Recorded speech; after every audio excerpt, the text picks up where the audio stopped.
Olá, meu amigo, minha amiga, e chegou o dia. A fila andou. Sejam bem-vindos a mais um Portal do José. Hoje para o encontro num dia super importante para a história do nosso país, porque nesse instante, no Tribunal Superior Eleitoral, está sendo julgado e certamente teremos a decretação da perda de direitos políticos do ex-presidente da República. E isso não é pouca coisa, porque terá um impacto essa decisão nos próximos processos eleitorais aqui no Brasil, no processo político, na história da democracia do Brasil. E cada um de vocês que estão aqui no nosso Portal do José tem uma responsabilidade direta em tudo isso que está acontecendo. Portanto, eu quero mandar um abraço muito apertado em cada um de vocês, porque todos nós, independente das nossas visões políticas, das preferências eleitorais, todos nós convergimos no derradeiro momento, que foi o segundo turno das eleições passadas, né, para elegermos o atual presidente da República. Esse foi o primeiro grande passo para a retomada do processo civilizatório aqui no nosso país. E hoje temos o segundo passo a ser dado, que é tornar inelegível uma figura que fez tanto mal ao Brasil, à nossa sanidade física, à nossa sanidade mental, enfim, à nossa paz de espírito e, formalmente, as instituições, a democracia e a soberania do Brasil. Esse episódio evitará que, se um dia o Brasil der outra falta de sorte de ter um mau governante, que esse mau governante não poderá repetir as mesmas insanidades, os mesmos crimes que o ex-presidente da República. Vou conversar com vocês sobre os últimos acontecimentos, vamos fazer aqui uma atualização. Mais tarde eu voltarei aqui para a gente comentar novamente, né, os novos fatos que se darão ao longo do dia. Mas antes de mais nada, quero convidar você que está chegando agora a se inscrever aqui no nosso portal. Você é muito importante aqui no nosso espaço. Conheça os nossos outros vídeos, compartilhe, dê o seu joinha, não esqueça de mandar o seu comentário, participe das nossas atividades. Todos os dias aqui eu abro um chat para bater um papo ao vivo com vocês antes de entrarmos no ar, responder perguntas, enfim, trocar ali algumas informações. E se você puder, se inscreva também no nosso clube de membros, que é uma forma adicional que você tem de apoiar o seu canal predileto, o canal que você se identifique, tá bom? Então, vamos seguir em frente. Gente, nesse momento aqui, como aguardado por todos nós, né, está tendo lá a leitura, né, longa do relatório do corregedor do Tribunal Superior Eleitoral, o ministro Benedito. E a riqueza de informações é impressionante, né? Não tem como alguém, depois de escutar o relato todo, acreditar que existe alguma possibilidade do Bolsonaro ter, inclusive, alguns dos ministros que vote a favor dele. Está se esperando ali, né? Alguns analistas acreditam que o Cássio Nunes Marques dará esse voto pela absolvição de Bolsonaro. Qual o tipo de argumento que ele usará ali, dificilmente a gente consegue entender, né? Consegue vislumbrar no campo do direito. No entanto, seria mais um voto político, um voto de amizade, do tipo, você é criminoso, você é bandido, você foi um genocida, mas eu gosto de você, você é leal a você assim mesmo, a República Brasileira, o direito do nosso país que se lasque, né? Enfim, mas tem pessoas que agem assim, tem pessoas que não têm preocupação com o que irão pensar sobre a sua honradez. Até porque alguém que tem uma honra meio frágil, né, vamos dizer assim, não se importa com esse tipo de julgamento. Então pode cometer um ato inescrupuloso e que as favas quem pensar de forma diferente, né? Então, esse é um fato que está acontecendo, eu acho que muita gente está assistindo, certamente nós vamos ter aí um dia aí repleto de posicionamentos, pode ser que a gente tenha uma celeridade e, ao final do dia, nós possamos, como eu tenho feito aqui com vocês, né, na nossa contagem regressiva, comemorarmos, né, soltarmos os nossos rojões, bater nossa panelinha, tocar uma buzininha, enfim. E amanhã comemorarmos um dia sem a figura nefasta, né, nos atemorizando fantasmagoricamente com uma possibilidade de se eleger para algum cargo político. Nós vamos ter outros embates daqui para frente. Essa gente não está toda morta, né? Eles foram para o lixo da história, mas eles estão ativos. Embora o Brasil hoje ainda não tenha uma oposição formal ao governo Lula. O que nós temos é um apanhado, né, de zumbis políticos fazendo as suas exclamações histéricas pelas redes sociais.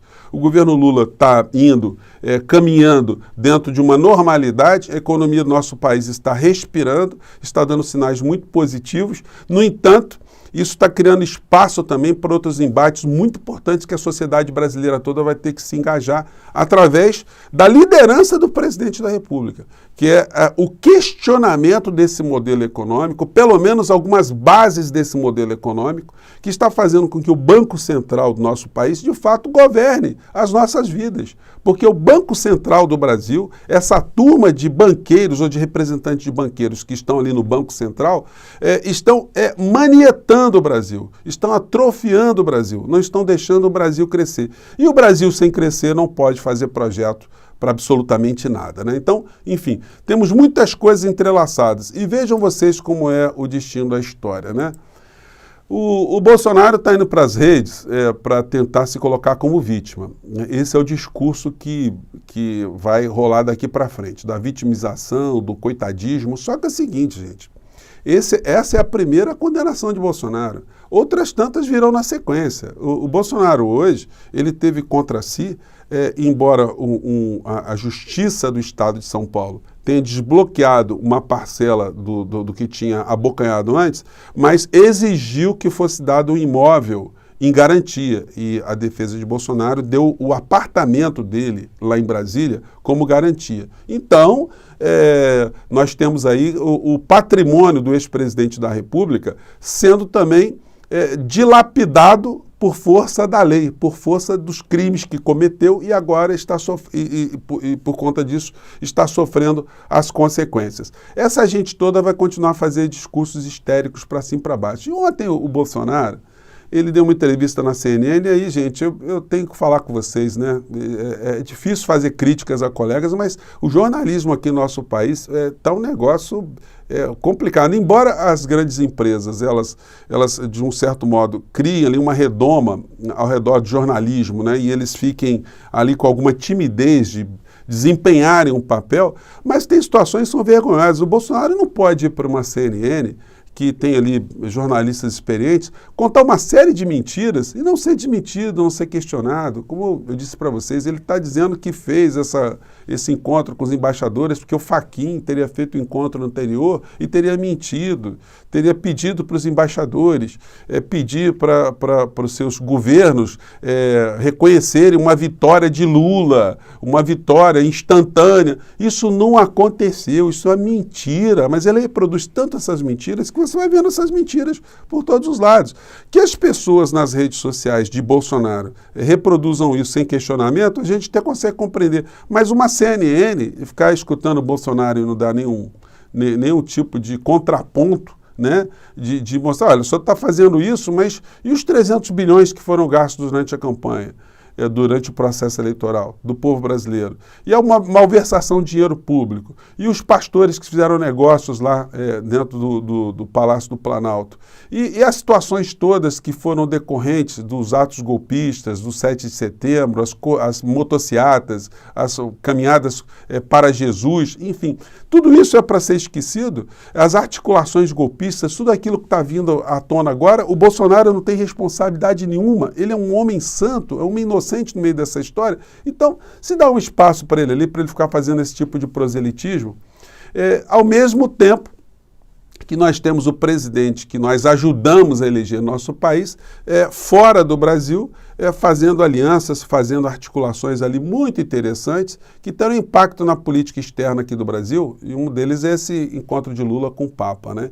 E com outros líderes mundiais também, para reforçar ou para abrir laços comerciais aqui com o nosso país, para que haja um desenvolvimento do Brasil. É disso que se trata, gente. O governante, quando ele sai fazendo esse périplo, todos os governantes, na verdade, eles vão abrir fronteiras para negócios de todos os grupos, todas as indústrias, todas as corporações de seus países.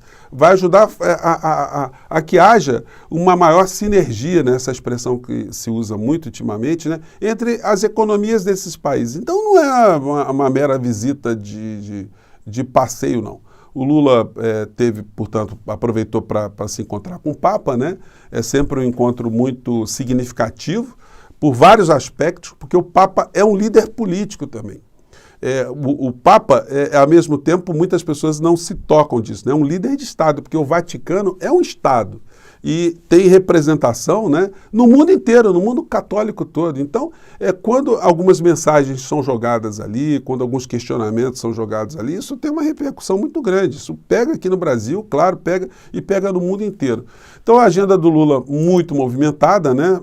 Enfim, teve encontro, hoje tem um jantar lá com Macron, com vários estadistas, enfim, está se falando de negócios ao mesmo tempo que a gente está tendo esse julgamento muito importante. Sobre a eleição, né, dentro do Senado Federal, o reconhecimento ali de Zanin como futuro ministro do Supremo Tribunal Federal, para mim não teve surpresa nenhuma, eu estava dando como certa essa situação, né? E o que também mostrou uma força da candidatura do indicado por Lula dentro do Senado, que foi uma vitória política também. Ao mesmo tempo, o governo teve outra vitória política, porque o Senado também avançou com o arcabouço fiscal, que, de um certo modo, é um horror para o futuro do nosso país, porque manieta a economia do Brasil, impede que o Brasil cresça como tem necessidade de crescer, mas, enfim, foi mais um passo rumo a esse processo civilizatório. A partir dessa base é que a gente tem que agora jogar mais energia, jogar mais força, fazer crítica, fazer cobrança, divulgar uma série de dados, de informações, de questionamentos, para jogar o governo um passo mais à frente. O Lula já deu um pronunciamento hoje, né, falou sobre a taxa de juros que o Banco Central manteve em 13,75, ou seja, essa gente continua a conspirar contra o Brasil. E é chegado o momento, aliás, já passou do momento dessa situação ser colocada de uma forma mais clara, de uma forma mais popular, para que se tenha mais o envolvimento do povo brasileiro, para que a gente consiga avançar ainda um pouco mais com esse processo civilizatório. É assim que as coisas estão se dando no Brasil. Por mais lentas que ainda estejam acontecendo, de fato foi uma grande vitória para todos nós e a gente não deve desprezar isso não. Imaginem o que seria do nosso país se essa gente ainda estivesse nos desgovernando, né? Gente, mais tarde eu volto aqui com vocês para atualizar as últimas informações. Certamente teremos motivos aí para comemorar, tá bom? Um grande abraço, até mais tarde. Tchau!